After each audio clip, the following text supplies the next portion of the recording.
तो बैटमैन के स्केच बनाने में सेकंड पार्ट में हमारा मेनली फोकस रहेगा कि जो उनका मास्क है वो, और उनके गर्दन के पास जो भी डिटेल्स हैं, जो भी उन्होंने कपड़ा पहन रखा है उस पर कैसे डिटेल्स हम दे रहे हैं, उस पर हमारा फोकस रहने वाला है।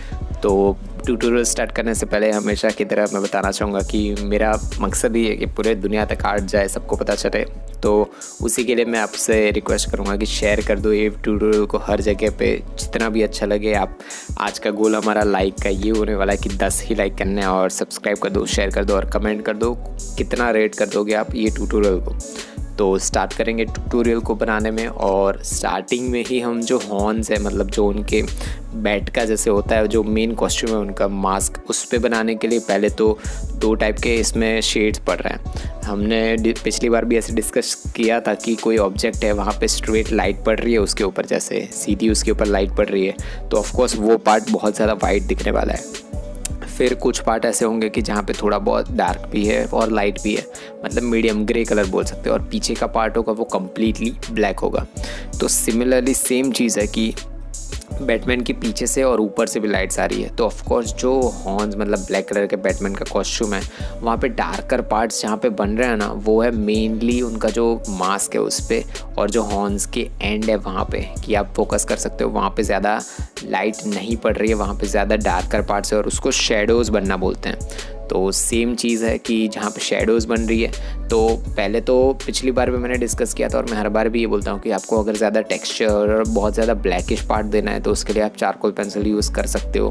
बट मैंने चारकोल पेंसिल यूज़ करने के बजाय ग्रेफाइट पेंसिल यूज़ की है, और सिमिलरली सेम चीज़ मैंने पहले अप्लाई नहीं की है। और गलती ये है कि जब आप चारकोल पेंसिल और ग्रेफाइट पेंसिल दोनों को एक साथ यूज़ करते हो तो वो ब्लेंड नहीं हो पाते हैं। और अगर आप बात नहीं मान रहे हो तो खुद करके एक बार देख लेना, आपको आइडिया आ जाएगा। और बहुत लोग ये भी बोल रहे थे कि हम चारकोल पेंसिल्स और ग्रेफाइट पेंसिल को आपकी तरह या फिर आर्टिस्टिक वे में कैसे शार्प करें, तो उसके लिए तो मैंने कब से ट्यूटोरियल अपलोड कर रखा है कि आप पेंसिल्स को कैसे शार्प कर सकते हैं।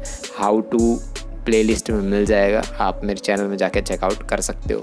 और अगर आपको जितने भी टूल्स और जितनी भी चीज़ें मैं ये ट्यूटोरियल बनाने में यूज़ कर रहा हूँ, वो सारी की सारी अगर आपको बाय करनी है तो सारी चीज़ों के लिंक मैंने डिस्क्रिप्शन में दे रखे हैं, आप जाके बाय कर सकते हो।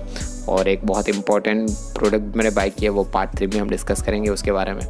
तो ये पार्ट में जब हम डार्कर पार्ट्स, उनके जो नेक वाला पार्ट है पहले तो वहाँ पे आप देख सकते हो वो डार्कर पार्ट है, फिर जो मास्क है उनका वो डार्कर है, और इन सब चीज़ों के बीच में जो उनकी आँख है वो बहुत छोटी दिख रही है, वहाँ पे उसमें कुछ भी डिटेल्स नहीं दिख रही है। तो वही डिटेल्स दिखने के लिए मैं हमेशा ये चीज़ बोलता हूँ ना कि मोबाइल यूज़ करो। मोबाइल आजकल सबके पास होता है। तो जब आपको डिटेल्स कहीं पे नहीं दिख रही है तो अप्लाई मत करो, मैं हर बार ये चीज़ बोलता हूँ। पर ये जो ट्यूटोरियल मैंने जब बना रहा था तो मास्क के अंदर मुझे कोई डिटेल्स नहीं दिख, सिर्फ सब कुछ ब्लैक दिख रहा था।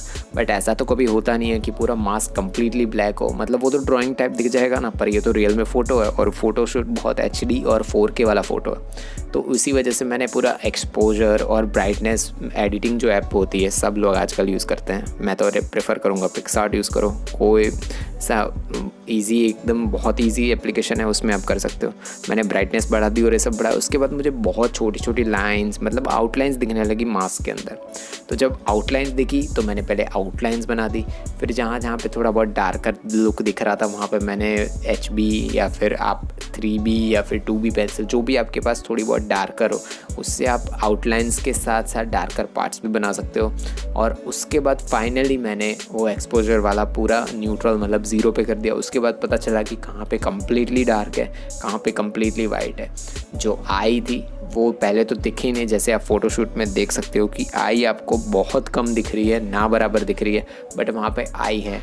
बट वो आई मुझे तब दिखी जब मैंने पूरा का पूरा पिक्चर को जितना हो सके उतना जूम आउट किया कि एक बॉक्स के अंदर कितनी डिटेल्स हो सकती है, कितनी डिटेल्स हम डाल सकते हैं, तब मुझे डिटेल्स दिखी है। तो जूम करो, आपका पिक्चर जितना भी हो सके उतना, जितना जूम करोगे उतने आपको डिटेल्स दिखेगी, जितनी ज़्यादा डिटेल्स उतना ज़्यादा अच्छा स्केच बनेगा। तो उसके बाद जो बैटमैन का नेक वाला पार्ट है पहले तो नेक वाला पार्ट भी लाइट के एक्सपोजर में आ रहा है। वहाँ पे इतनी सारी डिटेल्स हैं कि पहले तो मिड टोन्स की 3 लाइन जा रही है, थोड़ा बहुत डार्क भी नहीं है और लाइट भी नहीं है, मिड टोन बोल सकते हैं उसे। बहुत ज़्यादा ग्रे भी नहीं है और बहुत ज़्यादा डार्क भी नहीं है। तो उसी वजह से पहले तो आप एच पेंसिल से आप 3-4 बॉक्सेस को ही बनाओ, उससे ज़्यादा डिटेल्स मत दो। मतलब 6-7 बॉक्सेस एक साथ, बहुत लोग होते हैं कि पहले 3-4 बॉक्सेस बना देंगे, फिर 6-7 को बना देंगे। जब उनका पेशेंस लूज़ हो जाता है तो पूरा ड्राइंग बनाना एक साथ स्टार्ट कर देते हैं कि सारे बॉक्सेस एक साथ बनाना स्टार्ट कर देंगे। बट यही चीज़ है कि स्केचेस बनाने में टाइम लगता ही है। तो सिमिलरली सेम चीज़ की वजह से पहले जो मिड टोन्स को हमें कंट्रोल करना है, वो कंट्रोल तब होगा जब हमारा बेस लेयर क्लियर होगी। तो बेस लेयर के लिए हमने एच पेंसिल यूज़ की और एच पेंसिल से पूरा उसको हमने ब्लेंड कर दिया। ब्लेंड करने के लिए हमने यूज़ किया था टिश्यू। तो टिश्यू को हमने यूज़ कर दिया और ब्लेंड कर दिया पहले पूरा।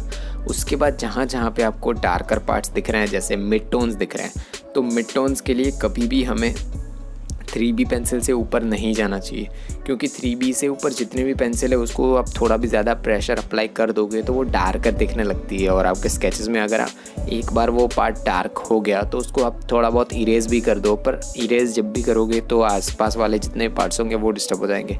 तो उसी वजह से कभी हायर ग्रेड से नीचे वाले ग्रेड पे नहीं जाना है। नीचे वाले ग्रेड्स मतलब एच पेंसिल जो सबसे लाइट होती है, वहाँ से हायर ग्रेड्स तक जाना है।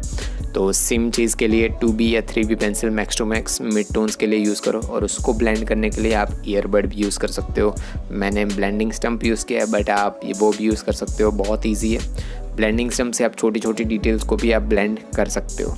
और इसमें इतनी ज़्यादा टेक्सचर है और इतनी ज़्यादा स्मॉलर डिटेल्स भी हैं, तो उसको देने के लिए तो आपको ब्लेंडिंग स्टम्प यूज़ करना ही पड़ेगा, क्योंकि टिश्यू से आप सारे पार्ट्स को ब्लेंड नहीं कर सकते हो, छोटे छोटे पार्ट्स को नहीं कर सकते हो। इसी वजह से टिश्यू को मैं रिकमेंड करता हूँ कि सिर्फ बेस लेयर के यूज़ करो। और कुछ ऐसे पार्ट्स होते हैं जहाँ पे एकदम ट्राइंगल जैसा दिख रहा होता है, मतलब एंड होता है, लाइंस होती हैं स्ट्रेट, तो उस चीज़ को कैसे ब्लेंड करें, तो वहाँ पे कभी भी हमारा ब्लेंडिंग स्टम्प यूज़ आता है, कभी भी टिश्यू यूज़ नहीं आता है।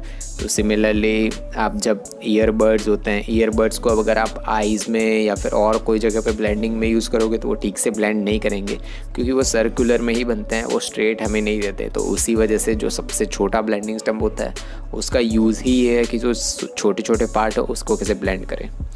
तो इसके बाद जो नेक वाला पार्ट है वो तो हमारा ऑलमोस्ट बन ही गया है।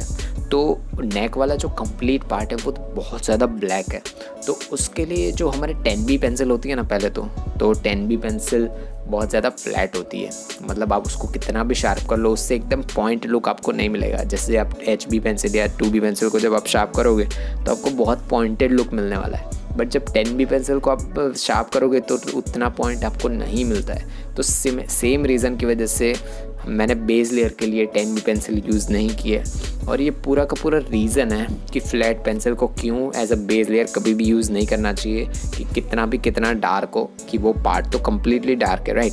सो उसी वजह से हम पूरा का पूरा डिस्कस थर्ड पार्ट में करने वाले हैं कि क्यों डार्कर पेंसिल्स को बेस लेयर के लिए यूज़ नहीं करना चाहिए। तो मिलते हैं पार्ट 3 में।